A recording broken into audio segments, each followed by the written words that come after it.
প্রিয় মায়েরা বোনেরা, আপনাদের জন্য একটা হাদিস বলে শেষ করব। বিশ্বনবী বলেন, আমার মায়েরা খেয়াল করে শুনুন, বিশ্বনবী আপনাদের উদ্দেশ্য করে বলেন, আল মারআতু ইযা সাল্লাত খামসাহা ওয়া সামাত শাহরাহা হাফিজাত ফুরুজাহা আতাআত বা'লাহা ফালতাদখুল মিন আইয়ি আবওয়াবিল জান্নাতি শাআত।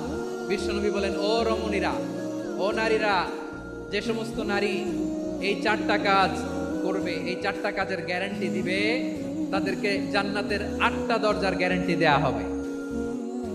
এই চারটা কাজ, 1 নাম্বার আল মারআতু ইযা সাল্লাত খামসাহা, যে নারী 5 ওয়াক্ত নামাজ পড়ে। কি করে? জেলা স্টেডিয়ামে অবস্থানরত আমার নারীরা বোনেরা, বিশ্বনবী আপনাদেরকে 4টা কাজের কথা বলেছেন, খুব বেশি না। 4টা করলে 8 জান্নাতের দরজা সব খোলা। কোনটা দিয়ে যাবেন? যেটা দিয়ে মনে চায়। 1 নাম্বার 5 ওয়াক্ত নামাজ। আমার বোনেরা জোহরের নামাজ পড়তে পড়তে এটা আসরে নিয়ে যায়, আসর পড়তে পড়তে এটা মাগরিবে নিয়ে যায়, এরকম আসরে নাই? লালমনিরহাটে হয়তো নাই। আমার বোনেরা এটা করবেন না। ইন্নাস সালাতা কানাত আলাল মুমিনিনা কিতাবাম মাওকুতা, সময় মতো পড়বেন। সামাত শাহরা, রমাদানের রোজাগুলো রাখবেন। হাফিজাত ফুরুজাহা, যে নারী তার চরিত্রকে হেফাজত করে, তার প্রাইভেট হেফাজত করে, তার লজ্জাস্থান হেফাজত করে। ও মায়েরা, আপনার এই গর্ভ যে কত দামি আপনি জানেন না। আপনার এই গর্ভ থেকে জন্মাবে আগামী সালাহুদ্দিন আল আইয়ুবী। আপনার গর্ভ থেকেই জন্মাবে ইমাম আল মাহদি আল মুনতাদার। আপনার পেট থেকে জন্মাবে আবু সাইদের মতো বীর সৈনিক।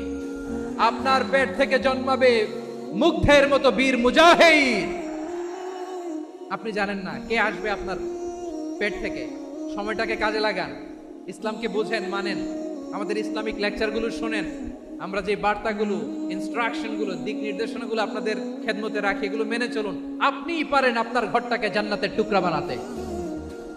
একটা family, it's a very big institution and you are the MD, the managing director of this institution. চিল্লায় বলেন ঠিক কিনা? চাইলেই পারেন ঘরটারে জান্নাতের টুকরা বানাতে। 5 ওয়াক্ত সালাত, রমাদানের রোজা, নিজের চরিত্রের হেফাজত, ও আতাআত বা'লাহা, স্বামীর আনুগত্য। এটাতে অনেকে ভুল করে থাকে। হায় রে আমার বোনেরা, স্বামীর আনুগত্যকে এটা নিজের অপমান মনে করবেন না। আপনার স্বামী আপনার সবচেয়ে বড় গার্ডিয়ান, তিনি আপনার সবচেয়ে ভালো চায়। নারী কখনো গার্ডিয়ানশিপের বাইরে থাকতে পারে না। হয় আপনি বাবার গার্ডিয়ানশিপের ভেতরে, বাপ না থাকলে ভাই আপনার গার্ডিয়ান, ভাই না থাকলে চাচা গার্ডিয়ান, বিয়ের পরে আপনার স্বামী আপনার গার্ডিয়ান। শরিয়া সম্মত স্বামীর আদেশগুলো আপনি মেনে চলবেন, কিন্তু শরিয়া বিরুদ্ধ কোনো আদেশ মানতে আপনি বাধ্য নয়। আওয়াজ করে বলুন সবাই ঠিক কিনা? এই 4টা কাজ যদি কোনো নারী করে, বিশ্বনবী বলেন জান্নাতের 8টা দরজা খোলা। তোমার যেটা দিয়ে মনে চায় সেটা দিয়ে জান্নাতে তুমি এন্ট্রি নিতে পারবা। বিশ্ব ইসলামের স্ত্রীর নাম ছিল আয়েশা রাদিয়াল্লাহু তাআলা আনহা, আবু বকর রাদিয়াল্লাহু তাআলা আনহুর মেয়ে। আবু বকর রাদিয়াল্লাহু তাআলা আনহুর আরেক মেয়ের নাম হচ্ছে আসমা। কি নাম? দুজনই আবু বকর রাদিয়াল্লাহু তাআলা আনহুর মেয়ে, আসমা আর আয়েশা। নাম দুইটা কেমন লাগে? আসমা নামটা কেমন লাগে? আয়েশা নামটা কেমন লাগে? সবার ভালো লাগে নাই? নাম দুটো আপনাদের ভালো লাগে? লালমনিরহাটে অনাগত যদি কন্যা সন্তান হয়, যদি মনে চায় আসমা রেখে দিতে পারবেন, যদি মনে চায় আয়েশা রেখে দিয়েন। দেশে বিদেশে, এয়ারপোর্টে, রাস্তা ঘাটে শুধু বলে হুজুর একটা নাম দেন, আমার ছেলের একটা নাম দেন, মেয়ের একটা নাম দেন। আমার মনে আছে যশোরের 8 দিনের মাহফিলে আমি 1-2টা নাম দিয়েছিলাম।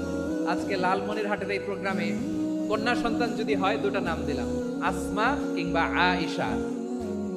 ইনশাআল্লাহ পড়েন। দুজন বোন, এক মায়ের নাম, বাবা এক, মা 2জন। আয়েশা রাদিয়াল্লাহু তাআলা আনহার মায়ের নাম উম্মে রুমান, আর আসমা রাদিয়াল্লাহু তাআলা আনহার মায়ের নাম ফুতাইলা বিনতে আব্দুল উজ্জা। আবু বকর রাদিয়াল্লাহু তাআলা আনহু 4টা বিয়ে করেছিলেন। একই ঘটনা ঘটেছে এই ফ্যামিলিতে। আসমা ইসলাম ধর্ম গ্রহণ করে মুসলিমা, কিন্তু তার মা ফুতাইলা মুশরিকা। আই রিপিট, বোঝার জন্য আমি আবারও বলি, আসমা রাদিয়াল্লাহু তাআলা আনহা মুসলিমা, আর আসমার মা ফুতাইলা, আওয়াজ করে বুঝে থাকলে বলেন, আসমার মা মুশরিকা। তার মানে মেয়ে মুসলিম, মা অমুসলিম। ভেজাল আছে না নাই? কিন্তু কুতাইলা আর ধৈর্য ধারণ করতে পারে না। নার ছেড়া ধন, কলিজার টুকরা ধন, কলিজার টুকরা সন্তান। আসমারে দেখতে বড্ড মন চায়। সাইয়েদনা আসমা রাদিয়াল্লাহু তাআলা আনহা মক্কা থেকে হিজরত করে মদিনায় চলে গেলেন হুদাইবিয়ার পর। যখন মক্কা মদিনার ট্রাফিক স্বাভাবিক হলো, মক্কার লোক মদিনায় যায়, মদিনার লোক মক্কায় আসে। উচাইলা কলিজার টুকরা সন্তান আসমারে দেখার জন্য কিছু উপহার নিয়ে বিশাল মরু পথ পাড়ি দিয়ে মক্কা থেকে মদিনায় যায়। সুবহানাল্লাহ বলে। এখন মা আসছে মেয়ের সাথে দেখা করতে, মেয়ে তো আর দেখা দেয় না। মেয়ে ভাবছে আমার মা তো মুশরিকা, অপবিত্রা, তার সাথে কি দেখা দেয়া যাবে? বিশ্বনবীর দরবারে চলে গেলেন। সুবহানাল্লাহ বলেন। কি সৌভাগ্যবান ছিল তারা, মাসলা জানার দরকার হলেই নবীর দরবারে চলে যেত। ঘরে বউয়ের সাথে ঝগড়া হলে নবীর দরবারে চলে যেত। অনেক সাহাবী বলে আমার পেটে ক্ষুধা লাগলো আমি নবীর কাছে চলে যেতাম, কারণ নবীর চেহারার দিকে তাকালেই আমার পেটের ক্ষুধা মিটে যেত। সাইয়েদনা আসমা রাদিয়াল্লাহু তাআলা আনহা বিশ্বনবীর কাছে চলে গেলেন, যে বললেন ইয়া রাসূলুল্লাহ ইয়া হাবিবাল্লাহ ইন্না উম্মি কাদিমাতুন ইলাইয়া ওয়া হিয়া রাগিবা। আমার মা মক্কা থেকে অনেক দূর মরুর পথ পাড়ি দিয়ে উপহার সামগ্রী নিয়ে মদিনায় আমার সাথে দেখা করতে এসেছে গো নবী। আমার জানতে বড্ড ইচ্ছে হয় আমি আমার মুশরিকা মায়ের সাথে একটু দেখা করতে পারবো কিনা। আফা আসিলুহা, আগে যেমনি আমি আমার মায়ের সাথে ভালো আচরণ করতাম, যেমনি আমি আমার মায়ের সাথে সদাচরণ করতাম গো নবী, এখন আমি মুসলিমা মা মুশরিকা, এখনো কি আগের মতো সদাচরণ করতে পারবো নাকি? বিশ্বনবী বললেন নাম সিলিহা, হ্যাঁ রে আসমা, অবশ্যই অবশ্যই, আগে ঠিক যেমন তুমি তোমার মায়ের সাথে ভালো আচরণ করতে, এখনো তেমনি আগের মতো ভালো আচরণ করবা। আওয়াজ করে পড়েন সুবহানাল্লাহ। কি ইসলাম আমরা পেয়েছি!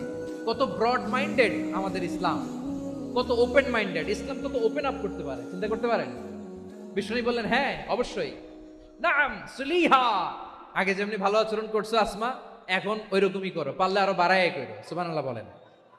তাহলে আমার যে হিন্দু ভাইয়েরা, হিন্দু বোনেরা, ইমানের বদৌলতে দৌলতে আপনি ধন্য হয়েছেন, আপনার আম্মা আব্বা এখনো মুসলমান হয় নাই, তাদের জন্য দোয়া করেন, তাদের জন্য দোয়া করেন, আল্লাহ যেন তাদেরকেও ইমানের দৌলত দান করে।